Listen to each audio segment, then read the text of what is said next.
just thought I'd play the flute for you for just a second. Hi, my name's Charlie Mato-Toyela, and here on the web you'll find us on our YouTube channel, of course, as well as our Instagram and our website and so many other things under Blue Bear Flutes. So please make sure you look Blue Bear Flutes up and find where we are and what we're doing. If you need to contact us for any reason, looking for a Native American flute, I just kind of try to push you in that direction. So there you go.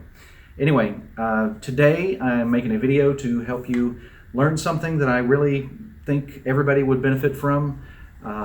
Back in the old days when people started playing the flute, they just picked it up and started playing it. But these days we have new, I guess, possible outcomes. So you want to make sure that you do things in the best positive way that fits your needs. So that's why this video is called 5 Things That Are Holding You Back from Being a Better Flute Player. And honestly, this works with just about any instrument.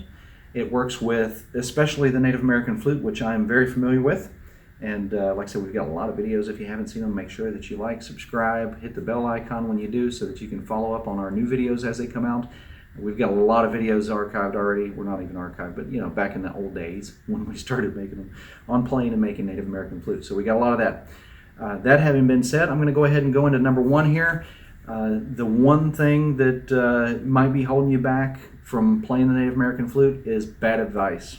And I try not to give any bad advice if I can help it. If I do give some advice and it seems questionable, I might say this is questionable. I try to put that out there because I want to be an honest person. I think we all want to be honest, except for those who make money misleading people, and I'm not one of those people, I promise you. But I want to share everything that I know that works the best for me. And if it works for me, and keep in mind, like I said, I've been making and playing Native American flutes for over 30 years. I've taught a lot of people how to play and make Native American flutes in that time. I've tried this on some others and it works for them, so that's what I'm getting to. You know, I try to use the best advice that not only works for me, but works for other people. In my experience, I've noticed it working for other people. So bad advice. One of my favorite examples of bad advice is you can only play the Native American flute for 15 minutes before it wets out. Ask my customers how long they can play their flute before it wets out. Many of them will tell you, I have no idea, because they have tried to play it as long as they can. And after the first couple of hours, they might give up on trying to make it wet out. Having said that, it is possible for somebody else to wet a flute out quicker, because as I've said in other videos, it is 80% the person and 20% the instrument. So people say that you know, you can inlay something up here or do something to the flute to make it not wet out so much. That goes about this far, and then it's all the flute player. If you have been drinking a lot of liquid, if you are thinking about eating, if you're doing anything, if you're putting the end of the flute into, not on like that, but into your mouth, if you have one of those little nubs that stick out there and you shove it in your face, that is going to trigger a salivary reaction, and it's going to make you wet the flute out even quicker. So there is some people out there giving advice that you can only play the flute for 15 minutes before you make it wet out. That might work for them. That might be their particular case. And it might even be their flutes. I don't know. Because like I said, I've learned some things to the way we make flutes today. It helps prevent it to some degree. But still, if somebody's thinking about eating roast beef and they're playing their flute, I promise you it's going to wet out pretty quick. So that having been said, we're going to go into number 2. What I believe that is holding a lot of people back from becoming a great Native American flute player, or any instrument for that matter, or really anything in life, what you do, is lack of confidence. Lack of confidence is going to slow everybody down. It really is. Now, I'm not trying to be negative. If you can find a way to turn that sentence around and say lack of confidence is going to make you better, feel free to try it. Post it in the comments below. I would love to see a way that you can make that into something positive. I just can't do it. And I rarely ever say can't. So I'm confident that I'm not able to do that myself at this particular juncture. So lack of confidence means that not only should you feel like you can get up in front of an audience to play, that's completely aside. That's super confidence. You know, if you want to get to where you can get in front of an audience and play and be so sure that what you're going to do is going to turn out really great, that's super confidence. And sometimes that's overconfidence. It really is. But if you want to be confident in what you do, you know, just find a way to do it. Like I've told some of my students in my previous classes, find a way to play within your realm. If you're a beginner and you know this much, stick in there and be confident about it. Practice these other things, but be confident about what it is that you do. So make sure that you have a way to do it that you're confident about. You know, if it is playing, being confident is going to make you sound so much better if you do that. That's just a scale. I mean, that's nothing special. Here's a scale also.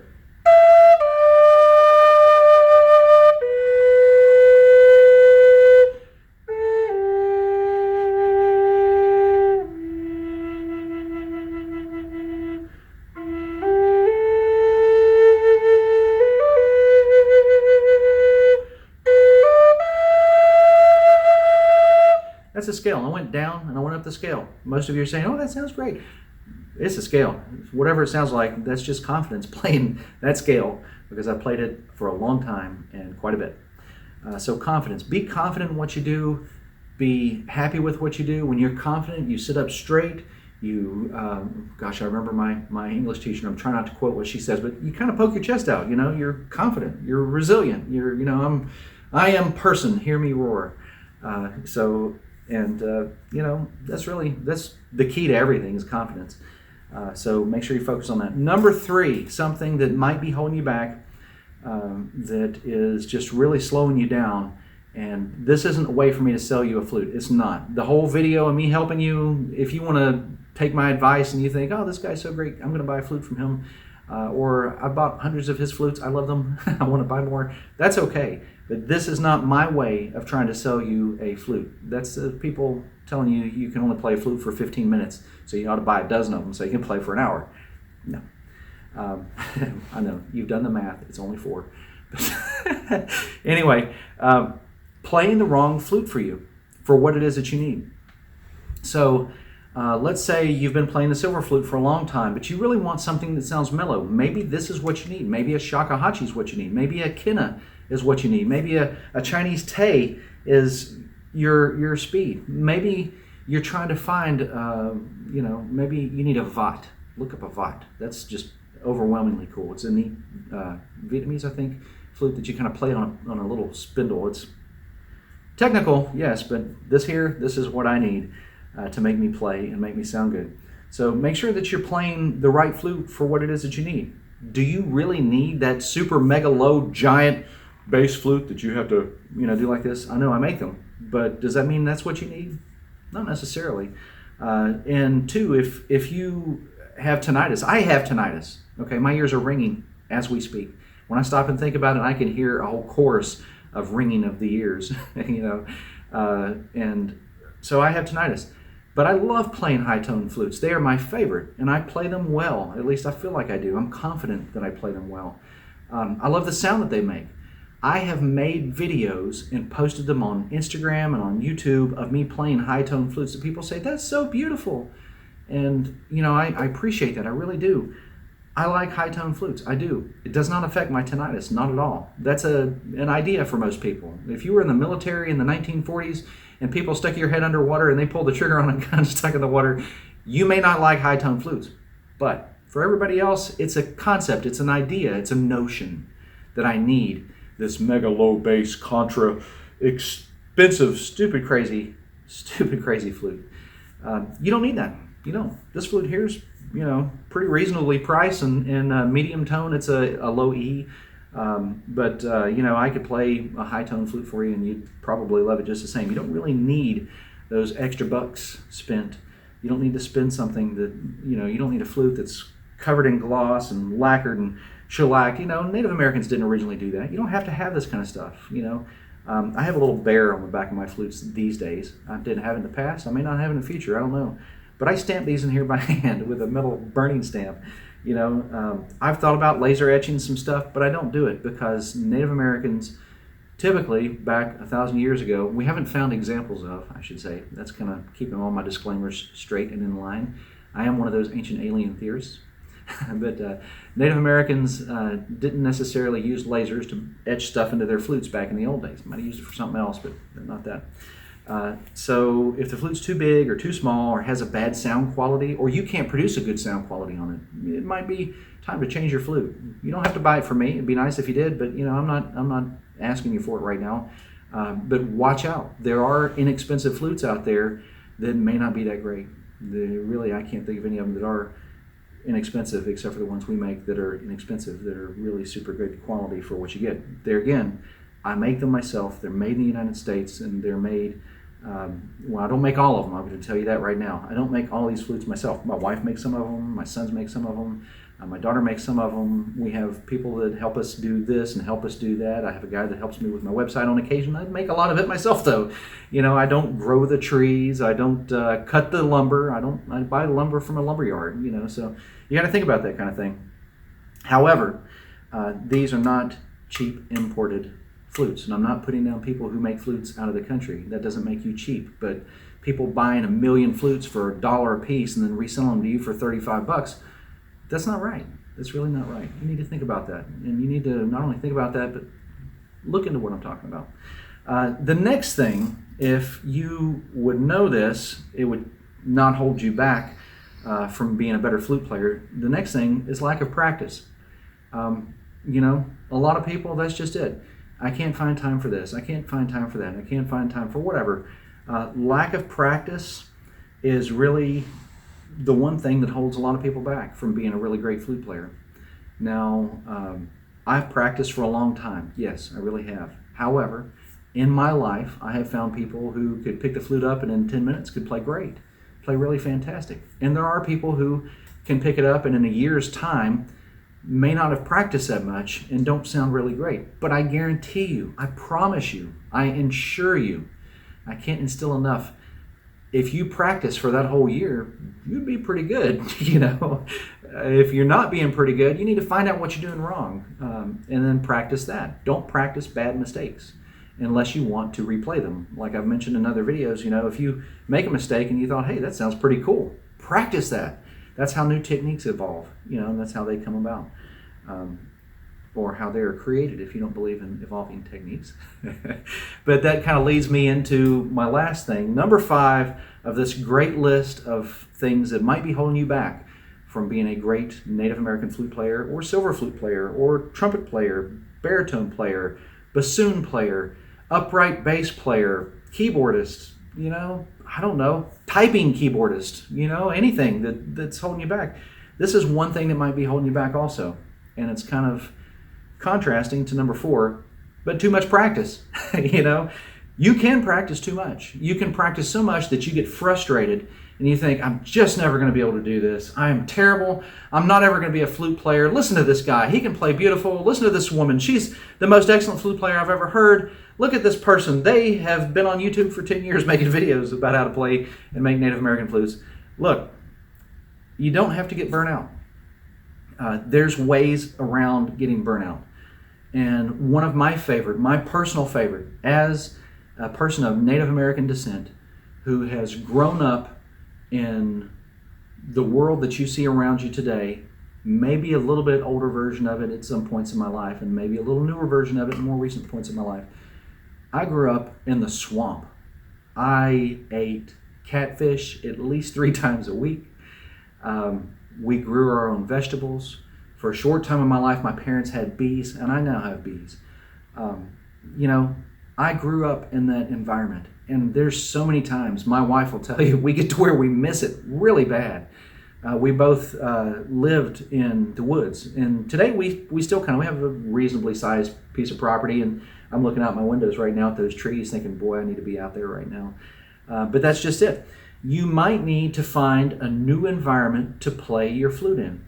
So if you're practicing too much, sitting on a stool in front of a barn scene and in front of a camera, maybe you need to go outside and practice. I don't know if y'all have seen it, but before this video come out, I know because we posted it already, but before this video come out that you're watching right now, I made a music video of me playing outside. That was just amazing to me. Aside from anybody else that enjoyed it, I loved it. I mean, it was the world to me.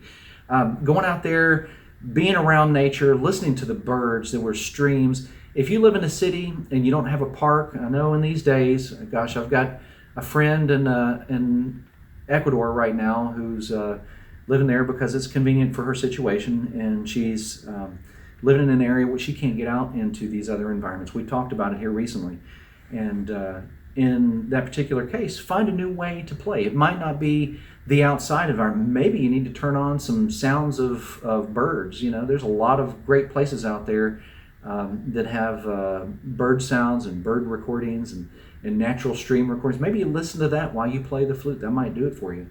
But if not, go out, like I told her, go out on your terrace and play. You know, you might have a backdrop of the Ecuadorian cityscape in front of you, but you've got a different environment. That's so important. And then one of my favorite ones, one of my other students from a previous class that I had mentioned to me that he had just done some drywall. And that's right, Jeff, I'm talking about you. But he had just done some drywall, and I thought, wow, what an opportunity. I wish that I had just done some drywall because I could go and play against the sound of that. And so I do on occasion, and I think about him a lot when I do this, but I go on occasion, and I go in my shop, you know, and we got fans going, we got dust collectors, and I find this one little corner, and nobody's watching usually. Sometimes my wife and the video editor back there is watching, but I'll go up in the corner, and I'll play against the wall. And I do that because playing against the wall allows that sound to bounce back at me. And you'd be surprised if you're not where you can go where there's drywall and some nice square edges is what you're looking for. Some square edges, some straight flat backdrop in your room, for example, where there's no paintings, there's no tapestry, preferably in a room with a hard floor instead of carpet. Carpet is a sound deadening agent, by the way. Ceiling popcorn is a sound deadening agent. I could tell you the whole list of these things. Might be a good video for me to make, but there's a lot of areas where you can go, like a bathroom, for example. Weird Al Yankovic, and I hope he doesn't mind me mentioning him in this video, but Weird Al Yankovic made his first album in a bathroom, and that's inspiring to me. I think it was at his college campus or dorm or something, but he made it in his bathroom because the acoustics in there were something. Even as I put my hands on the sides of my head right here, I can hear some different acoustics, and it's just incredible to me. So if you find a way that you can produce a different sound, practice there. Don't practice too much in the same place and the same mistakes. If you're making a mistake, throw that one in the garbage. Come and pick it up. It'll be waiting right there for you when you're done and you're ready to do something different. Come back and pick it up and practice it in the future. But right now, try what it is that you're doing. Practice what it is that you're good at. Find some natural sounds. We love that stuff as a human being. We thrive on it. We live for it. We need it. Our pets, if they live in the house all the time, they still need that kind of stuff. My cockatiel loves it when I play, bird sounds for him on, say, a YouTube video, for example. Maybe you need to pick up another instrument too. Doesn't mean that you have to throw this one in the garbage.